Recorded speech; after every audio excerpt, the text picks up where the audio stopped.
നമസ്കാരം. വാർത്തകൾ വായിക്കുന്നത് ഷീല കുരാക്ക. ചരിത്രകാരൻ ഡോക്ടർ കെ.എൻ. പണിക്കർ അന്തരിച്ചു. വനിതകളെ പ്രൊഫഷണൽ റൈഡറാക്കാൻ പിങ്ക് മൊബിലിറ്റി പദ്ധതി. Civil service Kerala top J S. ശ്രീജയുമായി ഫോൺ ഇൻ പ്രോഗ്രാം. ടൂറിസ്റ്റ് ബസ്സിൽ കളർ ആകാം, കട്ടൗട്ട് വേണ്ട. കൊല്ലത്ത് നാളെ മുതൽ കർഷകശ്രീ മേള. അക്ഷയശ്രീ പുരസ്കാരം കെ.എ. ശ്രീകുമാറിന്. വാർത്തകൾ വിശദമായി. ചരിത്രകാരൻ ഡോക്ടർ കെ.എൻ. പണിക്കർ അന്തരിച്ചു. പ്രമുഖ ചരിത്രകാരനും ഇടത് ചിന്തകനും സംസ്കൃത സർവകലാശാല മുൻ വൈസ് ചാൻസലറുമായ ഡോക്ടർ കെ.എൻ. പണിക്കർ അന്തരിച്ചു. ഭൗതിക ശരീരം ഇന്ന് രാവിലെ 10-ന് കവടിയ ജവഹർ നഗറിലെ നികുഞ്ചം ഫോർച്യൂൺ 9B-യിൽ എത്തിക്കും. സംസ്കാരം വൈകിട്ട് 4-ന് ശാന്തികവാടത്തിൽ. 1936 ഗുരുവായൂർ തൈക്കാട് കണ്ടിയൂർ കുടുംബത്തിൽ ജനിച്ചു. പാലക്കാട് വിക്ടോറിയ കോളേജ് ബിരുദ പഠന കാലത്ത് കോളേജ് യൂണിയൻ ചെയർമാനായിരുന്നു. ഒട്ടേറെ സാമൂഹ്യശാസ്ത്ര വിദ്യാഭ്യാസ ഗവേഷണ സ്ഥാപനങ്ങളുടെ ഉപദേശക സമിതിയിലും ഭരണസമിതിയിലും അംഗമായിരുന്നു. 2008-ൽ ഇന്ത്യൻ ചരിത്ര കോൺഗ്രസ് അധ്യക്ഷനായി. കേരള ചരിത്ര ഗവേഷണ കൗൺസിൽ സ്ഥാപക ചെയർമാൻ, സംസ്ഥാന ഉന്നത വിദ്യാഭ്യാസ കൗൺസിൽ വൈസ് ചെയർമാൻ എന്നീ നിലകളിലും പ്രവർത്തിച്ചു. ഗുജറാത്ത് കലാപത്തെക്കുറിച്ച് അന്വേഷിച്ച ജനകീയ കമ്മീഷൻ അംഗമായിരുന്നു. അധിനിവേശ കാലഘട്ടത്തിലെ സാംസ്കാരിക ഭൗതിക ചരിത്രമായിരുന്നു അദ്ദേഹത്തിൻ്റെ പ്രധാന ഗവേഷണ മേഖല. 30-ലധികം കൃതികൾ രചിച്ചിട്ടുണ്ട്. 2017-ൽ കേരള സാഹിത്യ അക്കാദമി വിശിഷ്ട അംഗത്വം നൽകി ആദരിച്ചു. പരേതയായ ഉഷ ഭാർഗവിയാണ് ഭാര്യ. വനിതകളെ പ്രൊഫഷണൽ റൈഡറാക്കാൻ പിങ്ക് മൊബിലിറ്റി പദ്ധതി. വനിതകളുടെ സുരക്ഷയും സാമ്പത്തിക ശാക്തീകരണവും ലക്ഷ്യമിട്ട് പിങ്ക് മൊബിലിറ്റി പദ്ധതിക്കും റാപ്പിഡോ ശക്തി പദ്ധതിക്കും തുടക്കം. സ്ത്രീകളെ പ്രൊഫഷണൽ റൈഡർമാരാക്കി ഗതാഗത മേഖലയിലേക്ക് എത്തിക്കുന്ന പദ്ധതി മോട്ടോർ വാഹന വകുപ്പുമായി സഹകരിച്ച് പ്രമുഖ മൊബിലിറ്റി പ്ലാറ്റ്ഫോമായ റാപ്പിഡോയാണ് സംഘടിപ്പിക്കുന്നത്. സംസ്ഥാനത്തെ മറ്റ് പ്രധാന നഗരങ്ങളിലും പദ്ധതി ആരംഭിക്കും. KSRTC ഡ്രൈവിംഗ് സ്കൂളിൻ്റെ സഹകരണത്തോടെ പ്രത്യേകം തിരഞ്ഞെടുക്കപ്പെട്ട വനിതാ ക്യാപ്റ്റന്മാർക്ക് വിദഗ്ധ പരിശീലനം നൽകിയ ശേഷമാണ് ജോലിയിൽ പ്രവേശിപ്പിക്കുന്നത്. ഓൺലൈൻ ടാക്സി പ്രവർത്തനങ്ങൾ, പ്രഥമ ശുശ്രൂഷ രീതികൾ, ഉപഭോക്തൃ സേവനം തുടങ്ങിയവയിലാണ് പരിശീലനം. തിരുവനന്തപുരത്ത് നടന്ന പദ്ധതിയുടെ ഉദ്ഘാടന ചടങ്ങിൽ transport commissioner C. Nagaraju, KSRTC CMD PS Pramoj Shankar, Rapido associate vice president Ashish Reddy എന്നിവർ പ്രസംഗിച്ചു.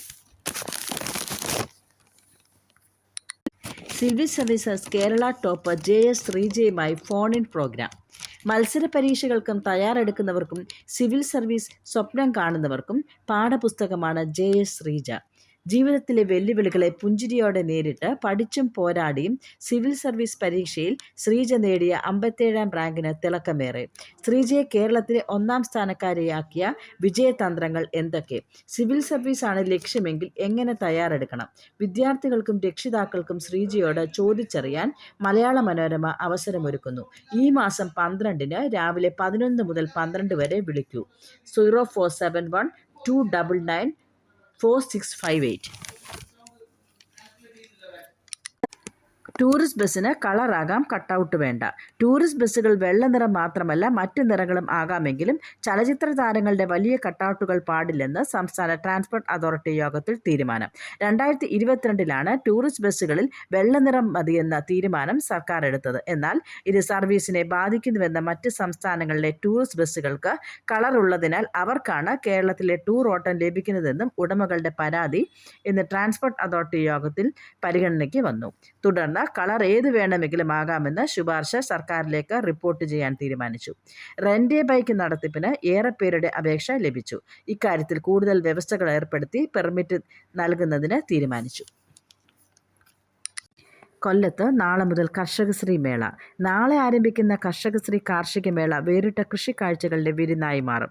വേനൽ ചൂടിൻ്റെ കാഠിന്യം അനുഭവിക്കാതെ ആശ്രാമം മൈതാനത്ത് ശീതീകരിച്ച പവലിയനിൽ അറിവും ആനന്ദവും സ്വന്തമാക്കാം. 10-ാം ഉദയത്തിന് 1 മാസം മാത്രം ബാക്കി നിൽക്കെ കൃഷിക്ക് വേണ്ടതെല്ലാം ഇവിടെ ലഭിക്കും. ഫലവൃക്ഷ തൈകളും അലങ്കാര സസ്യങ്ങളും പച്ചക്കറി തൈകളുമൊക്കെ തിരഞ്ഞെടുക്കാം. പച്ചക്കറി വിത്തുകൾ, ജൈവവളങ്ങൾ, കീടനിയന്ത്രണ ഉപാധികൾ എന്നിവയൊക്കെ നേരിട്ട് വിലയിരുത്തിയും താരതമ്യം ചെയ്തും വാങ്ങാൻ മേള അവസരം നൽകുന്നു.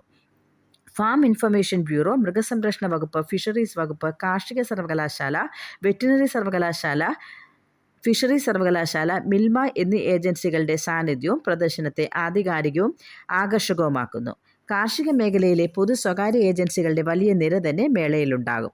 വാണിജ്യ കൃഷിയിൽ മുതൽ മുടക്കുന്നവർക്കും അടുക്കളത്തോട്ടം ഒരുക്കുന്നവർക്കും ഒരേപോലെ പ്രയോജനപ്പെടുന്ന പമ്പുകൾ, സ്പ്രേയറുകൾ, സൂക്ഷ്മ നന സംവിധാനങ്ങൾ എന്നിവ മേളയിൽ ലഭ്യമാണ്. പത്തനാപുരത്തെ പാലരുവി കർഷക ഉൽപാദക സംഘം നാടൻ കാർഷിക വിഭവങ്ങളുടെ വിപുലമായ വിപണനമേള ഒരുക്കുന്നു. വർണ്ണവിസ്മയം തീർക്കുന്ന ഫ്ലവർ ഷോ സ്ത്രീകളെയും കുട്ടികളെയും ഏറെ ആകർഷിക്കും. കൊല്ലത്തെ പ്രധാന സംഭവങ്ങളുടെ വാർത്തകൾ പ്രസിദ്ധീകരിച്ച മലയാള മനോരമ ദിനപത്രങ്ങളുടെയും വാർത്താചിത്രങ്ങളുടെയും പ്രദർശനവും മേളയുടെ ഭാഗമാണ്. കൊല്ലം ജില്ലയിലെ പ്രമുഖ കർഷകരെയും കാർഷിക സംരംഭകരെയും കുറിച്ച് കർഷകശ്രീയിൽ പ്രസിദ്ധീകരിച്ച റിപ്പോർട്ടുകളും പ്രദർശനത്തിലുണ്ടാകും. ബഹിരാകാശ രംഗത്തെ പുത്തൻ വിവരങ്ങൾ നൽകുന്ന ISROയുടെ space on wheels exhibition, Indian റെയിൽവേയുടെ മുന്നേറ്റങ്ങൾ അവതരിപ്പിക്കുന്ന സ്റ്റാൾ, KSRTC സൗജന്യ ഡബിൾ ഡെക്കർ ബസ് സർവീസ് എന്നിവയും കാർഷിക മേളയിലെ കൗതുകങ്ങളാണ്. കൊല്ലത്ത് ആദ്യമായാണ് ഡബിൾ ഡെക്കർ സർവീസ് നടത്തുന്നത്. ദിവസവും സംസ്ഥാനത്തെ പ്രമുഖ ഗായക സംഘങ്ങളുടെ സംഗീത വിരുന്നുമുണ്ട്. അക്ഷയശ്രീ പുരസ്കാരം KA ശ്രീകുമാറിന്. സംസ്ഥാനത്തെ മികച്ച ജൈവ കർഷകർക്കുള്ള സരോജിനി ദാമോദരൻ ഫൗണ്ടേഷൻ അക്ഷയശ്രീ പുരസ്കാരം 2 ലക്ഷം രൂപ പെരുമ്പളം സ്വദേശി കുപ്പപ്പുളയിൽ KA ശ്രീകുമാറിന് 28 രാവിലെ 10 മുഹമ്മ ആര്യക്കര ഗൗരീനന്ദനം ഓഡിറ്റോറിയത്തിൽ നടക്കുന്ന ചടങ്ങിൽ പത്മശ്രീ ജേതാവ് G ദേവികയമ്മ സമ്മാനിക്കും.